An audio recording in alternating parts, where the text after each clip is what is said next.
Woosh has spoken about grit, and our year, not at the start, but his second half of the season, it's going to be harder because we've had a go at it. It's like a marathon. Everyone talks about the season being a marathon. We're at the halfway stage, so this is when the gorilla jumps on your back about the 30k mark. So this is what's going to happen, and so just the opportunity these boys have got before their time. I mean, this process generally, and I always think that it's 3 or 4 years before players really understand what the game's all about and understand how to prepare, to train, to play.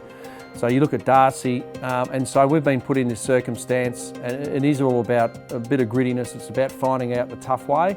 And I reckon by doing that, it may not take 3 or 4 years. They've been thrown in the deep end. They've had to learn to swim a lot earlier than they should in some cases. So that's only going to help us go forward very quickly. Cooney, little give. Parrish, he's kicked the goal here before. He's kicked another. He's just fantastic. When the ball's going and the ball's in motion, he's just buzzing everywhere.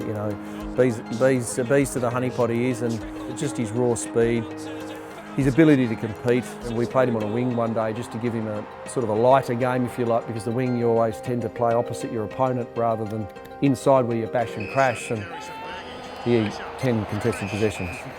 It's probably the first time this year I've seen a wingman get contested possessions from a wing, but he did it in his first year. I think it was it's his second game. Dusty Martin's been enormous. Look at McDonald Tippamwoody again. Holding the ball.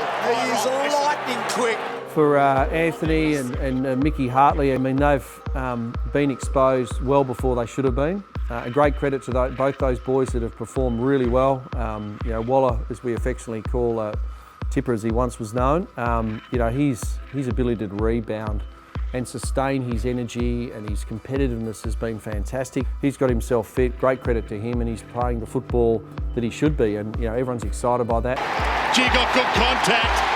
What a sound that made off the boot, and what a sound the Bomber fans are making. Mickey Hartley's had to play on generally the best forward for the opposition.